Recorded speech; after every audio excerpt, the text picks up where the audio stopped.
கர்த்தருடைய பரிசுத்த நாமத்திற்கு ஸ்தோத்திரம். இன்றைய நாளின் தியானத்திற்கென்று தெரிந்து கொள்ளப்பட்ட வேத வசனம் அப்போஸ்தலனாகிய யோவான் எழுதின 1 நிருபம் 3 அதிகாரம் முதல் வசனம். 1 யோவான் 3:1. நாம் தேவனுடைய பிள்ளைகள் என்று அழைக்கப்படுவதினாலே பிதாவானவர் நமக்கு பாராட்டின அன்பு எவ்வளவு பெரிதென்று பாருங்கள். உலகம் அவரை அறியாதபடியினாலே நம்மையும் அறியவில்லை. See what great love the Father has lavished on us, that we should be called children of God. And that is what we are. The reason the world does not know us is that it did not know Him. நம் தந்தை நம்மிடம் எத்துணை அன்பு கொண்டுள்ளார் என்று பாருங்கள். நாம் கடவுளின் மக்கள் என்று அழைக்கப்படுகிறோம். கடவுளின் மக்களாகவே இருக்கிறோம். உலகம் அவரை அறிந்து கொள்ளாததால் தான் நம்மையும் அறிந்து கொள்ளவில்லை. ஆமென். இன்றைய தியான வசனத்தில் அப்போஸ்தலனாகிய யோவான் தேவனுடைய அன்பின் ஆழத்தையும் விசுவாசிகளின் உயர்ந்த அடையாளத்தையும் வெளிப்படுத்துகிறார். இது வெறும் ஒரு போதனை அல்ல.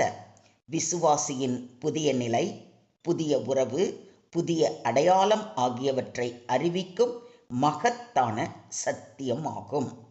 இது குறித்து சற்று ஆழமாக தியானிப்போம். நாம் தேவனுடைய பிள்ளைகள் என்று அழைக்கப்படுவதினாலே என்று சொல்லி இருப்பதை கவனியுங்கள். நாம் தேவனுடைய பிள்ளைகள் என்பது ஒரு சாதாரண பட்டம் அல்ல.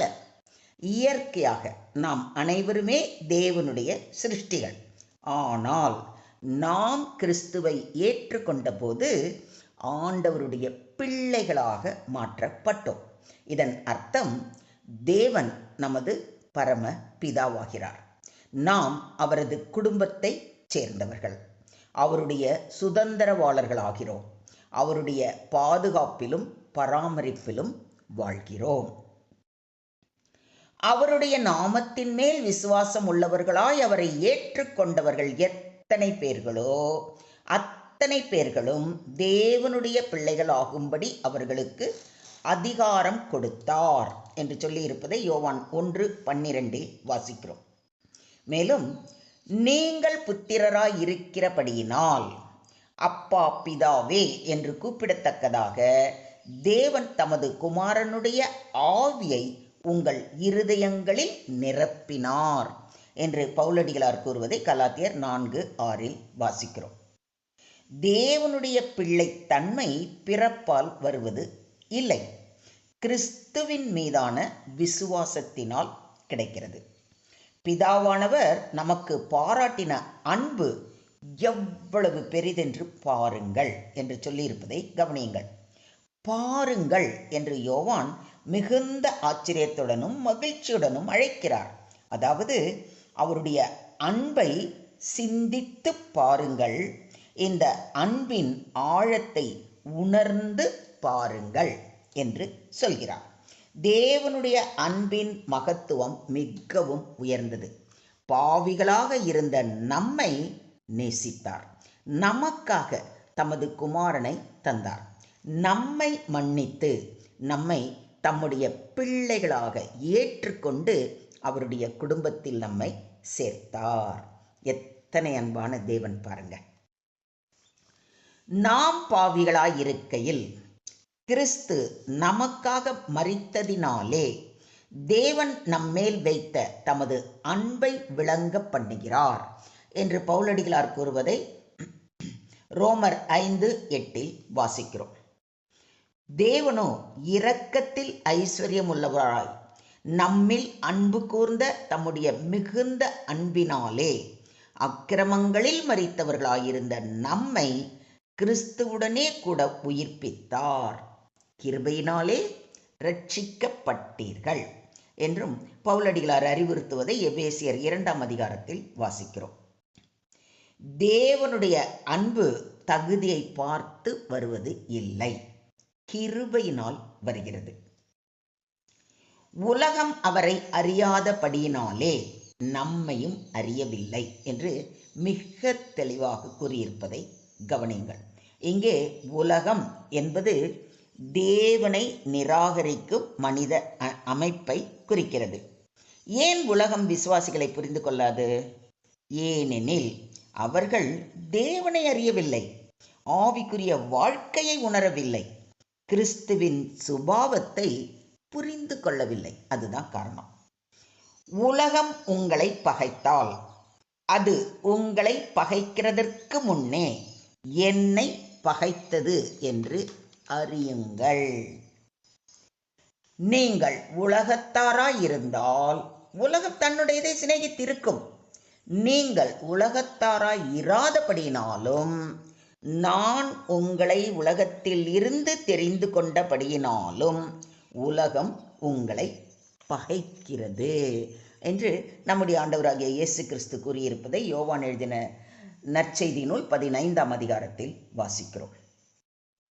ஜென்ம சுபாவமான மனுஷனோ தேவனுடைய ஆவிக்குரியவைகளை ஏற்றுக்கொள்ளான். அவைகள் அவனுக்கு பைத்தியமாக தோன்றும். அவைகள் ஆவிக்கேற்ற பிரகாரமாய் ஆராய்ந்து நிதானிக்கப்படுகிறவைகள் ஆனதால் அவைகளை அறியவும் மாட்டான் என்று பவுலடிகளார் மிக தெளிவாக கூறுவதை கொரிந்தியருக்கு எழுதின 1ஆம் நிருபம் 2ஆம் அதிகாரம் 14ஆம் வசனத்தில் வாசிக்கிறோம். உலகம் நம்மை தவறாக புரிந்து கொள்ளலாம், ஆனால் தேவன் நம்மை அறிந்திருக்கிறார். மொத்தத்தில் இன்றைய தியான வசனம் மூலம் நாம் கற்றுக்கொள்ளும் பாடம், தேவனுடைய அன்பு நம்மை அவருடைய பிள்ளைகளாக்கியது. மனிதன் பாவத்தில் இருந்தான், தேவன் அன்பில் தேடி வந்தார், கிறிஸ்து மூலம் தத்தெடுத்தார்.